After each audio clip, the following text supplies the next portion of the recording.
Ok, como lo dice el título de la lámina, es una introducción a la estadística no paramétrica. Como digo yo, es una pincelada realmente, una pincelada con un pincel número cero, porque vamos a ver nada más un poquito de cuál es el enfoque de la estadística no paramétrica y bueno, cuáles las pruebas equivalentes con las pruebas paramétricas del diseño de experimentos. Entonces tenemos, bueno, no sé si han escuchado de qué es estadística no paramétrica, si han tenido la oportunidad de aplicarla en algún momento. ¿Alguno ha trabajado con estadística no paramétrica o lo ha escuchado?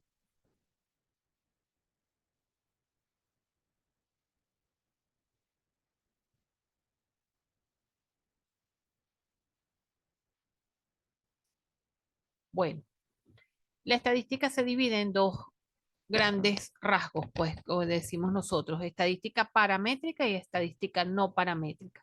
La estadística paramétrica es la que de alguna manera utilizamos siempre para todas las pruebas, desde que vimos estadística descriptiva o estadística básica y luego ahorita aquí en diseño de experimentos hemos estado trabajando con pura estadística paramétrica. Sin embargo, hay momentos en que nuestras variables no cumplen ciertos supuestos. ¿Se acuerdan el supuesto de normalidad, el supuesto de homogeneidad, el de aditividad? Si no cumplen esos supuestos, nosotros tenemos que aplicar estadística no paramétrica. Y si nuestras variables no son cuantitativas, es decir, que no son ni continuas ni discretas, también debemos aplicar estadística no paramétrica. Entonces, de ahí la importancia de conocer cuál es su alcance, pues. Cuando decimos no paramétricos, porque no tenemos una referencia del parámetro. Acuérdense que el parámetro, cuando definíamos que era parámetro en estadística básica, es aquel que nos caracteriza de alguna manera a la población. Era lo que nosotros conocíamos como nu, como sigma cuadrado, que nos permitía tener un cálculo referencial de qué estaba ocurriendo en nuestra población. Entonces, bueno, aquí les señalé algunos autores. La estadística no paramétrica se originó a finales del siglo XIX y algunas contribuciones las hizo Sheffield, Wilkinson y McWinney. De hecho, estos tres autores tienen pruebas estadísticas no paramétricas que llevan sus nombres y son utilizadas más que todo para pruebas de hipótesis cuando queremos comparar o contrastar dos grupos, dos tratamientos. De aquí viene la división de trabajar de estadística paramétrica o no paramétrica. Los datos recolectados, tenemos variables cuantitativas y variables cualitativas. Las variables cuantitativas se prueban los supuestos básicos, como se los dije, prueba de normalidad, prueba de homogeneidad, prueba de independencia, prueba de aditividad. Si esos supuestos se cumplen, nosotros aplicamos estadística paramétrica, que es lo que hemos visto durante todo el curso, incluso lo que vimos en estadística básica. Ahora, si las variables son cuantitativas y probamos esos supuestos y no se cumplen, debemos tenemos dos alternativas. Una, irnos directo y aplicamos estadística no paramétrica o podemos aplicar algunas transformaciones. Recuérdense que yo les dije que podemos aplicar algunas transformaciones como logaritmo, raíz cuadrada y no hacer combinaciones de transformaciones, sino trabajar con transformaciones sencillas. Una vez que hagamos esas transformaciones, si volvemos a repetir las pruebas de los supuestos y si se cumplen, aplicamos estadística paramétrica. Y si no se cumplen, automáticamente nos vamos a estadística no paramétrica. ¿Qué pasa? Hay quienes a veces, quienes trabajan la estadística, no les gusta trabajar con el paso de las transformaciones. Entonces dice, si mis variables son cuantitativas, hago estadística paramétrica si se cumplen los supuestos. Y si no se cumplen los supuestos, no aplico ni transformaciones ni nada, sino me voy directo a estadística no paramétrica. Pero ya esos son criterios de cada estadístico de hacer o no las transformaciones. Ahora, tenemos que si nuestras variables son cualitativas, en este caso, la única alternativa para poder analizarlas son la estadística no paramétrica. Ahí no vamos a tener casos de que si se cumple o no se cumplen supuestos, no. Son variables cualitativas y automáticamente las únicas pruebas que podemos hacer son estadística no paramétrica. Existen aproximadamente unas 20 o más pruebas estadísticas no paramétricas que van a estar determinadas si estamos trabajando con una muestra, con dos muestras, con más de dos muestras, etc. Por eso les digo que es todo un mundo y es todas unas herramientas que debemos ahondar. Sin embargo, eh, las cursan prácticamente, es una asignatura que es del posgrado propiamente de estadística, y para aquellas áreas de investigación donde realmente el volumen de variables cualitativas es significativo, algunos participantes han cursado la asignatura de estadística no paramétrica.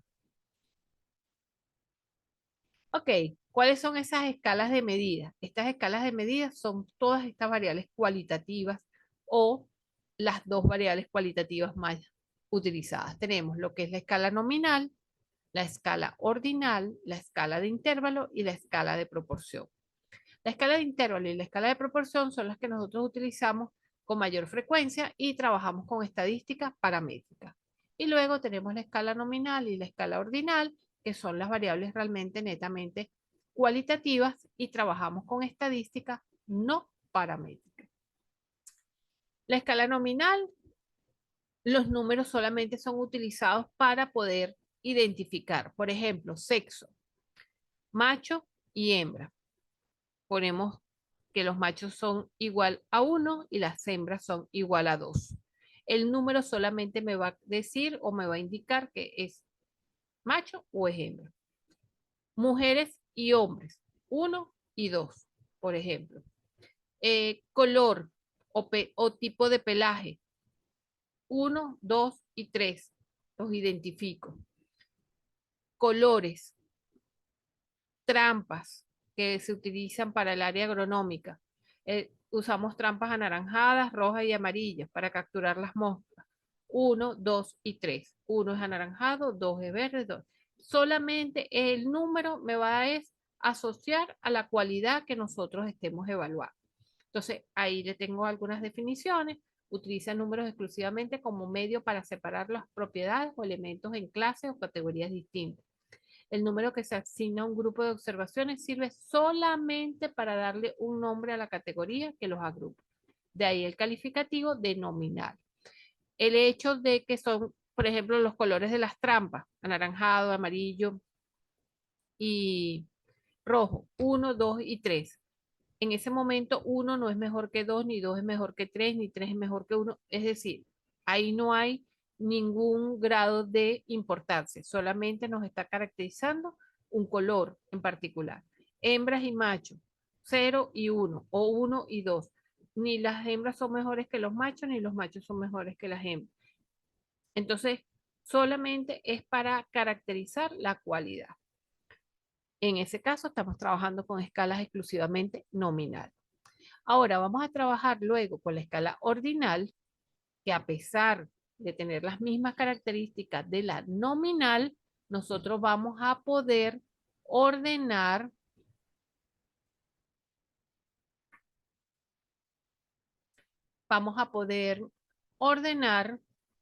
eso en algunos rangos.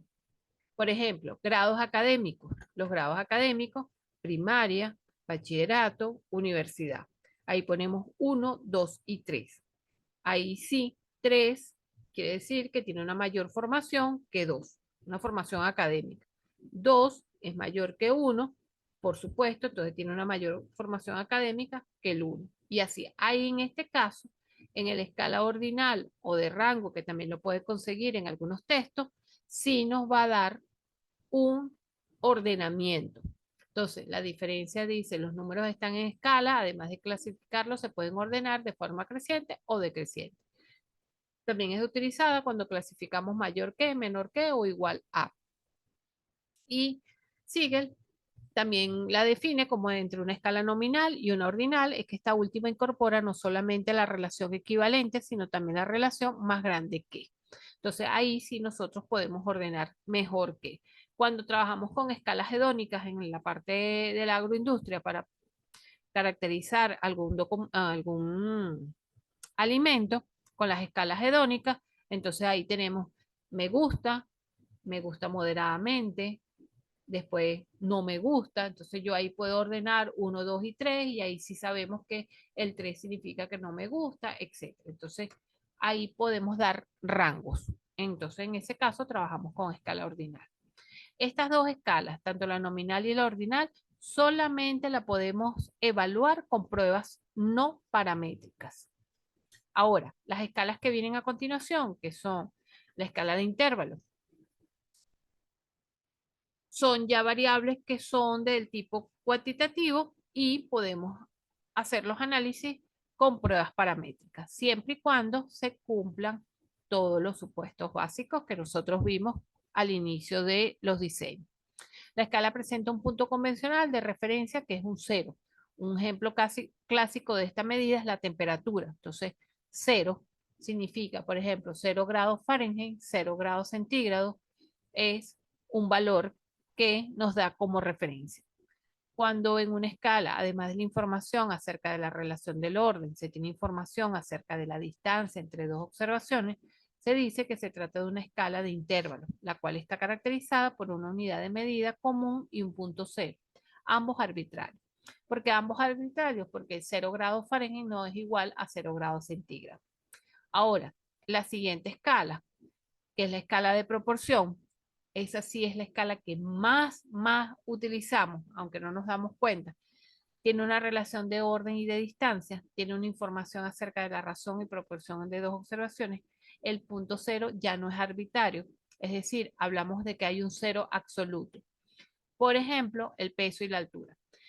Si hablamos de kilogramos, gramos, miligramos y es cero, va a ser cero en todas las unidades que nosotros lo midamos. Es decir, si algo pesa cero, va a pesar 0 kilos, 0 gramos, 0 miligramos. Igual la altura, si la llevamos en centímetros y la llevamos a metros, igualito, nos va a permanecer un valor absoluto.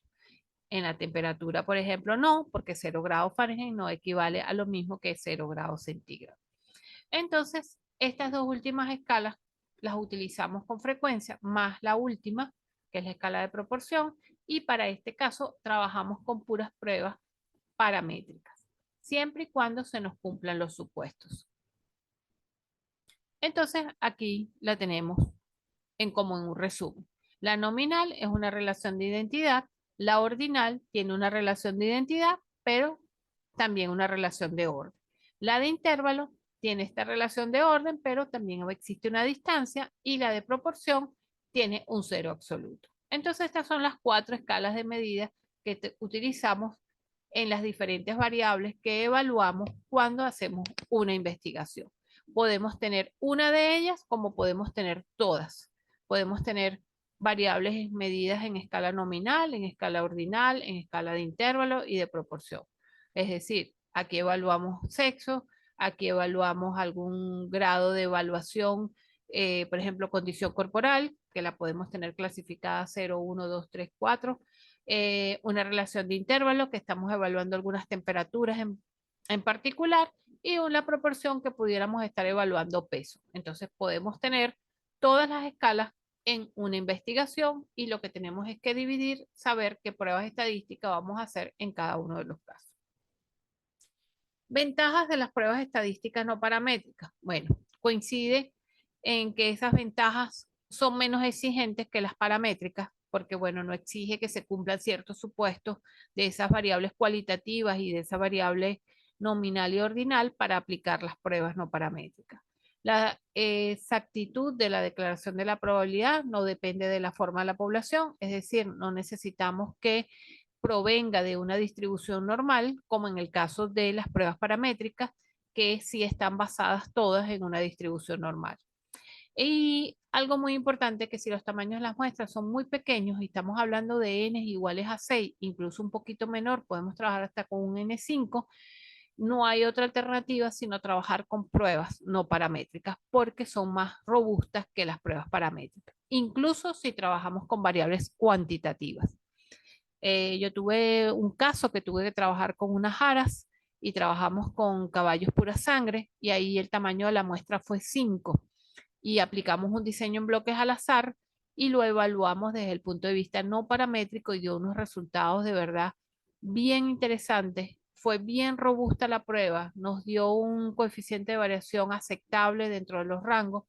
Entonces, podemos trabajar con muestras pequeñas cuando estamos trabajando con unidades experimentales que son sumamente costosas y muy riesgosas de trabajar también. Son útiles para los datos simplemente clasificatorios, es decir, cuando trabajamos con escalas nominales, pueden ser aplicados a datos que poseen escala de valores cuantitativos, siempre y cuando no se cumplan los supuestos, y son típicamente mucho más fácil de aplicar que las pruebas paramétricas. Son pruebas como más sencillas, solamente calculan algunas diferencias y los estadísticos de pruebas son mucho más sencillos. Sin embargo, ahorita con todos los paquetes estadísticos que existen, todas las pruebas, tanto paramétricas como no paramétricas, son sumamente muy fáciles de resolver y de aplicar. Lo que tenemos que tener es el conocimiento y saber qué prueba vamos a realizar y qué variables y tipo de variables tenemos. Algunas desventajas es que si se cumplen los supuestos, obviamente las pruebas paramétricas son más robustas para las variables cuantitativas que las pruebas no paramétricas. No es una desventaja de las pruebas estadísticas, realmente es una desventaja que a veces se la proporciona un poco es el investigador. Y sí tiene una limitante que no permite probar interacciones. Se recuerda que vimos arreglos factoriales donde teníamos factores de diferentes niveles y podíamos probar un factor A, un factor B, un factor A por B. En el caso de las pruebas no paramétricas no podemos probar interacciones. Sin embargo, a veces hacemos unos modismos que nos permite de alguna manera, de una forma medio enmascarada, probar una especie de interacción o de combinación de tratamientos, pero ya bueno, eso se lo da a uno la experiencia y puede realizar algunas pruebas específicas. Luego, tenemos aquí algunas clasificaciones. Cuando decimos que trabajamos con K-muestras relacionadas, es cuando trabajamos con unidades experimentales que no son homogéneas, es decir, que trabajamos con un diseño en bloques al azar. En ese caso, trabajamos entonces el análisis de la varianza de Friedman. Y en el caso de K-muestras independientes, que es cuando trabajamos con unidades experimentales que son homogéneas, que trabajábamos con un diseño completamente aleatorizado, en este caso trabajamos con el análisis de la varianza de Kruskal-Wallis. Entonces tenemos que el equivalente del diseño en bloques al azar paramétrico en no paramétrica es el análisis de varianza de Friedman. Y el diseño completamente aleatorizado en paramétrico, cuando nos vamos a las pruebas no paramétricas, sería el análisis de varianza de Kruskal-Wallis. Entonces, bueno, hasta aquí es la introducción de las pruebas no paramétricas. Como les digo, existen muchísimas pruebas no paramétricas para los diferentes procesos. Sin embargo, para lo que compete a la asignatura, es solamente que conozcan que existen, cuándo las podemos utilizar, es tener claro los tipos de variables, las diferentes definiciones y hacer un poco el símil entre las pruebas paramétricas y no paramétricas para tener una información más amplia de lo que tiene que ver con las pruebas estadísticas. Y bueno, para cerrar, algo que siempre dejo, nunca vayan a perder la humildad.